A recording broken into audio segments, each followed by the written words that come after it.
नमस्कार साथियों, मैं प्रशांत फिजिक्स वाला टीचिंग वाला से बोल रहा हूँ। आप सभी लोगों का स्वागत करता हूँ।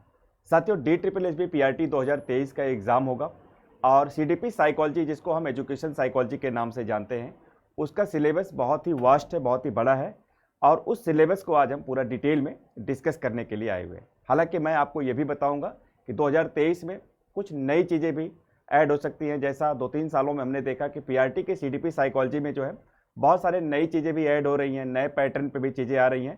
लेकिन पिछले 10 सालों में जो हमने पढ़ा है DSSB PRT के सिलेबस को, साइकोलॉजी को, जो हमने रिसर्च किया है, उस रिसर्च के आधार पे पूरे 10 सालों का एक निचोड़ जो है सिलेबस बनाया है, जिससे ज़्यादा से ज़्यादा विद्यार्थियों को फ़ायदा भी हुआ है ये सिलेबस पढ़ के। आज हम वो सिलेबस आपको डिस्कस कर देते हैं।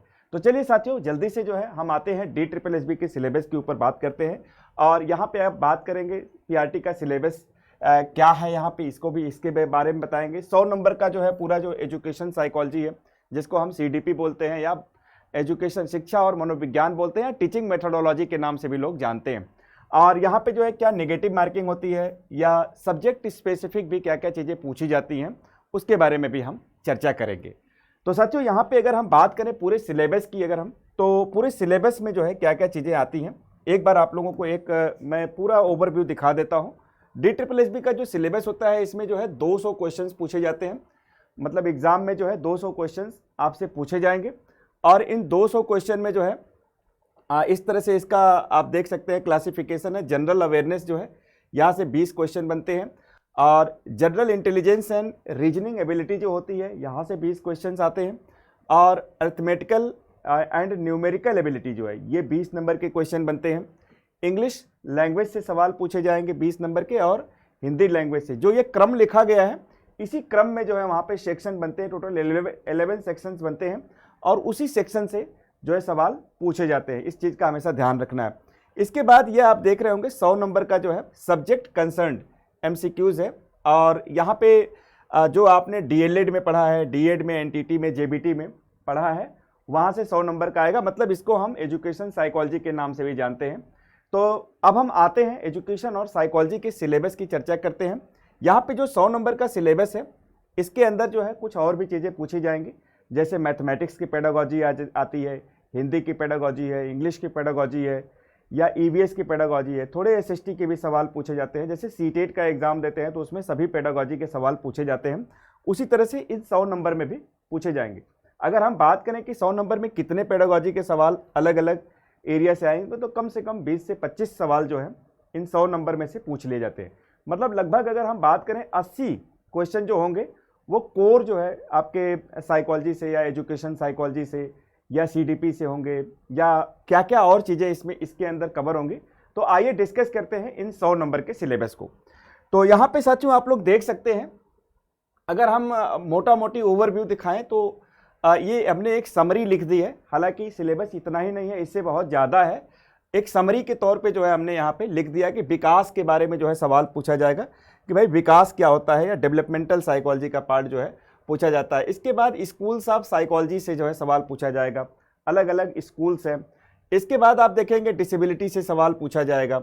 इसके बाद जो है आप देखेंगे नेशनल एजुकेशन पॉलिसी RTE जो है, या ये कुछ लर्निंग से रिलेटेड जो है चीज़ें पूछी जाएंगी या नेशनल एजुकेशन पॉलिसी से रिलेटेड सवाल पूछे जाएंगे। लेकिन सिलेबस सिर्फ इतना नहीं है, एक ओवरव्यू हमने दिखाया। अब थोड़ा सा हम और डिटेल में आगे चलते हैं और एजुकेशन साइकोलॉजी के चैप्टर वाइज क्या क्या चीज़ें पढ़नी है आप लोगों को। अगर उन चैप्टर को आप अगर क्लियर करते हुए चलते हैं तो आपका एजुकेशन साइकोलॉजी 100 नंबर के लिए बहुत ही बेहतरीन हो जाएगा।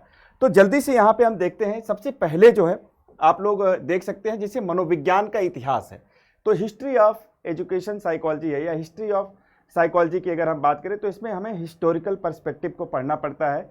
जैसे आप सभी लोगों ने इतिहास कैसे आया, पेस्टोलॉजी क्या है, जॉन लॉक ने क्या कहा, रूसो ने क्या कहा। इसके बाद व्यवहारवाद आता है। मनोविज्ञान जो है आत्मा का विज्ञान होता था, फिर इसके बाद मस्तिष्क का विज्ञान हुआ, व्यवहार का विज्ञान हुआ, संज्ञान का विज्ञान हुआ। किस तरह से इसका पूरा इतिहास चलता है, इसमें G. स्टैनले हॉल का क्या रोल है, विलियम वुंड का क्या रोल है, जॉन डेवी का क्या रोल है, ढेर सारे इसमें आप कॉन्सेप्ट्स पढ़ते हैं। इन एरिया से सवाल पूछे जाते हैं। अगर हम बात करें जो है डेवलपमेंटल साइकोलॉजी से, तो हेरिडिटी और इन्वायरमेंट वाला चैप्टर जो है बहुत ज़्यादा इंपॉर्टेंट है। यहाँ पे इससे सवाल आपसे पूछे ही जाएंगे।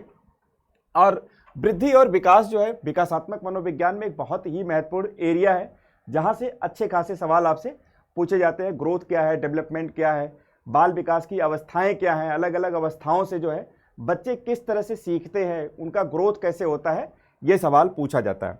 इसके बाद अगर हम बात करें तो बुद्धि, इंटेलिजेंस से भी सवाल पूछा गया है। हमें याद है कि बहुत सारे सवाल स्पीयरमैन से, अल्फ्रेड बिने से सवाल है, हार्वर्ड गार्डनर से सवाल पूछे गए, थर्स्टन से, थॉर्नडाइक से, या बुद्धि के मापन के सिद्धांतों के बारे में चर्चा की है। कल्चर फेयर टेस्ट क्या होते हैं, बुद्धि का मापन क्या होता है, टर्मन कौन है, या जो टर्मन है उन्होंने किस तरह से वेस्लर से अलग अपना सिद्धांत दिया। इस तरह से कंपैरेटिव टाइप के चीज़ें जो है आपसे करवाई जाएंगी। तो मतलब बुद्धि के सारे सिद्धांतों को हम पढ़ेंगे। कुछ मनोवैज्ञानिक हैं, कुछ क्या बहुत सारे मनोवैज्ञानिक हैं जहाँ पे आपको पढ़ना है। ये डेवलपमेंटल साइकोलॉजिस्ट है, जैसे जीन प्याजे है, कोहलबर्ग है, वाइगोस्की है, ब्रूनर है, जिनका निर्माणात्मक अधिगम में बहुत बड़ा रोल है। इनको हमें डिटेल में स्टडी करना है। और अगर हम बात करें आकलन और मूल्यांकन, CCE क्या है और CCE के कॉन्सेप्ट को हमें यहाँ पे स्टडी करना है। कंटिन्यूअस एंड कॉम्प्रिहेंसिव इवैल्यूएशन क्या है, नेशनल एजुकेशन पॉलिसी 2020 के संदर्भ में जो है हमें ज़्यादा से ज़्यादा जो है यहाँ पे चीज़ों को अब पूछे जाएंगे सवाल, जो आने वाले नए पैटर्न का एक हिस्सा बनेगा, आपका क्वेश्चन का हिस्सा बनेगा, जो आप लोगों ने KVS में भी देखा होगा, CTET में भी देखा होगा, और DSSS में भी नई चीज़ें यहाँ पे ऐड होंगी 2023 में। और थोड़ा सा और आगे आते हैं तो यहाँ पे जो है थिंकिंग एंड लर्निंग है। थिंकिंग कितने प्रकार की होती है, जैसे क्रिएटिव थिंकिंग क्या है, ब्रेन स्टॉर्मिंग क्या है, रिफ्लेक्टिव थिंकिंग क्या है, अलग अलग थिंकिंग और अंडरस्टैंडिंग से सवाल बनते हैं। आगे आते हैं, अगर हम बात करें तो पर्सनैलिटी की थ्योरी से जो है बहुत सारे सवाल बनते हैं। पर्सनैलिटी में जो है आपको सिगमंड फ्रायड के बारे में पढ़ाया जाएगा, आपको एरिक्सन के थ्योरी के बारे में जो है पढ़ाया जाएगा, आपको कार्ल रोजर्स के बारे में जो है यहाँ पे पढ़ना पड़ेगा, आपको कार्ल जुंग के बारे में जो है पढ़ना पड़ेगा। इसके अलावा और भी है, जैसे अल्फ्रेड एडलर हैं, केरेन हार्नी है, या गॉर्डन W ऑलपोर्ट है, ये सारे, अब्राहम मास्लो है। व्यक्तित्व के मनोविज्ञान को पूरा डिटेल में पढ़ना है, जिसमें व्यक्तित्व की थ्योरी से सवाल पूछे जाएंगे और व्यक्तित्व के मापन से संबंधित भी आपके एग्जाम में सवाल पूछे जाएंगे। इसके बाद अगर हम बात करें साथियों तो व्यक्तित्व या व्यक्तिगत भिन्नताएं क्या होती हैं, इंडिविजुअल डिफरेंसेस क्या होते हैं, ये जो है डेवलपमेंटल साइकोलॉजी का एक बहुत ही इंपॉर्टेंट पार्ट बनता है, जहां से सवाल पूछे जाएंगे। इसके बाद जो है हम बात करें भाषा और विचार, लैंग्वेज में जो है आपके हिंदी लैंग्वेज से सवाल पूछे जाएंगे, इंग्लिश लैंग्वेज से सवाल पूछे जाएंगे, हिंदी की पेडागॉजी क्या है, इंग्लिश की पेडागॉजी क्या है, और लैंग्वेज और थॉट का जो साइकोलॉजी के साथ रिलेशन है वो भी जो है आपको यहाँ पे पूरा डिटेल में पढ़ाया जाएगा। चॉम्स्की के क्या विचार हैं, बच्चे के अंदर विचार कैसे डेवलप होता है, सैपीर एंड होर्फ की परिकल्पना क्या है लैंग्वेज में, ये लैंग्वेज डेवलपमेंट की अवस्थाएं क्या होती हैं, ढेर सारे कॉन्सेप्ट्स पढ़ने हैं। यहाँ पे देखेंगे साथियों सामाजिक रचना के रूप में जेंडर के बारे में हम पढ़ेंगे।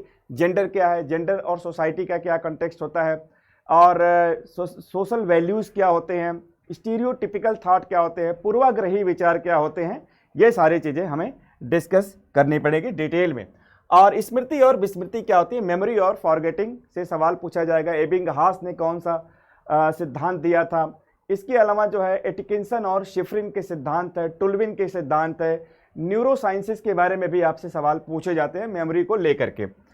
आगे आते हैं, यहाँ पे देखेंगे अभिप्रेरणा और अधिगम क्या है, मोटिवेशन और लर्निंग। मोटिवेशन में जो है आपको मास्लो की थ्योरी पढ़नी होती है, ब्रूम की थ्योरी पढ़नी होती है, इंट्रिंसिक मोटिवेशन क्या है, एक्सट्रिंसिक मोटिवेशन क्या है, ये सारे कॉन्सेप्ट्स आपको पढ़ाए जाएंगे। इसका लर्निंग के साथ क्या संबंध है, स्पेशल चाइल्ड क्या है, डिसेबिलिटी क्या है, आपसे PWD एक्ट के बारे में सवाल पूछा जाएगा, या RPWD एक्ट जो है इससे सवाल पूछा जाएगा, 2016 का जो कॉन्सेप्ट है।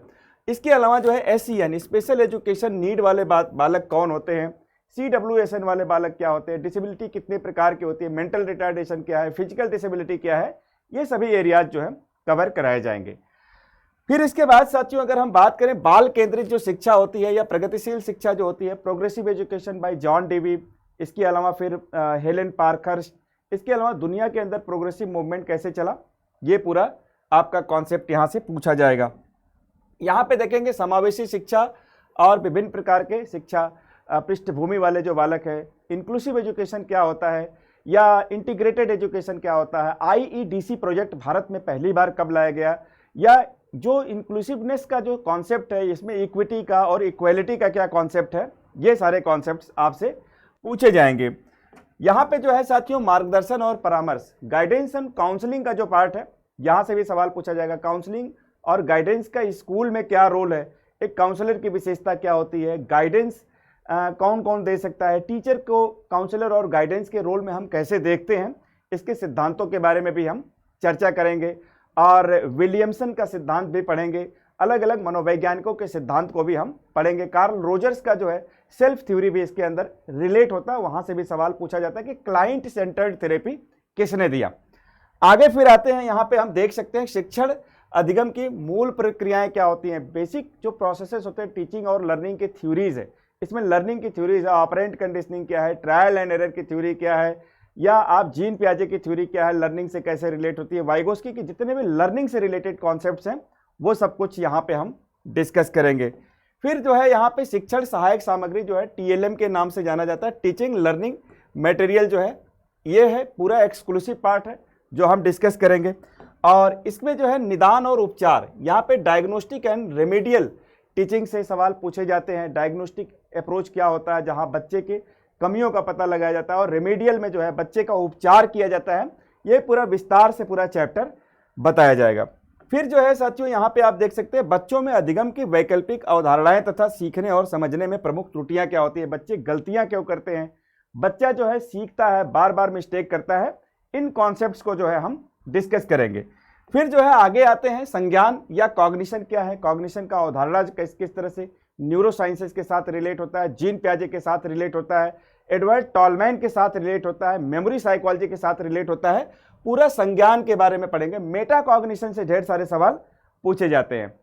आगे आते हैं साथियों यहाँ पे जो है शैक्षिक समाजशास्त्र एजुकेशनल सोशियोलॉजी से भी सवाल पूछे जाते हैं। आप लोग हर्बर्ट स्पेंसर के बारे में जानते हैं, या एजुकेशन और सोसाइटी का क्या रिलेशन है, जॉन डेवी ने किस तरह से डेमोक्रेसी एंड सोसाइटी की बात करी।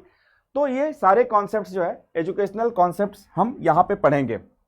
भारत में शिक्षा की नीतियाँ जो हैं, इकाइयाँ जो हैं, इंडिया के अंदर पॉलिसी जो है, कमीशन है, कमेटीज है, और मैकाले के समय से लेकर के स्वतंत्रता तक, और स्वतंत्रता के बाद से 2020 तक किस तरह से अलग अलग जो है शिक्षा की नीतियाँ बनी, इसमें हम डिस्कस करेंगे।